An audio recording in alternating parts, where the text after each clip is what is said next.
Mga ka-farm, itong update ko. Ito may saging ako nakita dito na lumabas dito. Pero buhay lang yung sa dulo. Yan mga ka-farm. Yan. Hira ka lang makakita nito ng saging na kakaiba mga ka-farm. Na isang puno, dalawa, nagsanga.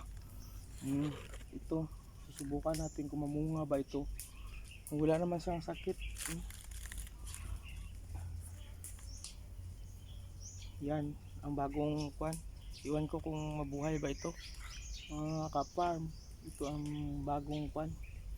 Lumabas sa lakatan.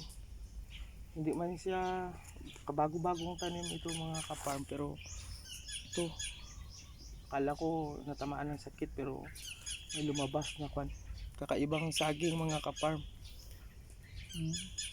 Pero malapit na mamunga niyan mga ka-farm, kulang lang ito ng abono. Yan, hindi ito edited mga ka-farm, totoo ito. Yan, kakaibang saging lumabas dito. Yan, tingnan natin kung mabuhay siya. Aabot ba siya ng mamunga ba tayo ito o yan. Tingnan natin ang kalabasan mga ka-farm sa mga darating na mga buwan, kasi hindi na yan aabot ng 3 buwan at mamunga. Yan, i-update ko lang kayo mga ka-farm tungkol dito. Ingat palagi mga ka-farm, mga agaw. Be safe always. Thank you for watching. Please subscribe my YouTube channel. Thank you, mabuhay kayong lahat. Ingat palagi saan makayo dako ng mundo. Maraming salamat. At ito naman yung mga kalamansi natin mga ka-farm, ng mga markot. Andyan, ito mga markot natin mga ka-farm. Nilagyan ko ito kasi ng anaa mga ka-farm, hindi ko pa ito nalipat. Mayroong anaa kasi ako nilagay dito. Yung magmarkot ka na ng mga ka-farm, lagyan mo ng anaa. Yung anaa ba, yan, pamparot yun. Yun ang ginagamit na magmarkot at magkuan. Anaa. Ito na yung update dito mga sa mga puno. Sisikapin natin maging mabuti ang ating mga tanim mga ka-farm, kasi ang tagal ko nang hindi nakabalik. Ito ang kalabasan, kulang ito ng mga buno mga ka-farm. Ating gagawa ng paraan para mga ka-farm mabalik sa dati. Pero ito dito mga ka-farm, mga nasa 5 taon na ito.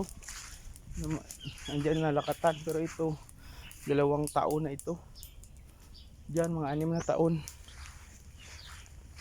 Yan ang update natin sa kalamansi mga ka-farm. Ito na yun mga ka-farm, hindi tayo nagkuhan kasi hindi pa tayo naka-spray. Hindi tayo nagamit ng herbicide mga ka-farm kasi masisira yung kuhan, malaglag yung mga bunga at yung mga bulaklak. Marami na mga bunga dito mga ka-farm.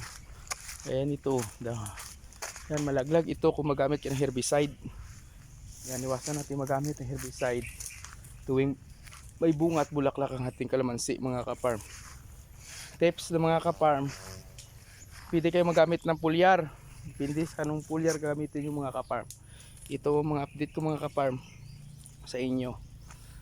At sa durian, gagamitan nyo rin ng ng pulyar at abono. Pag 14, triple 14 o yara.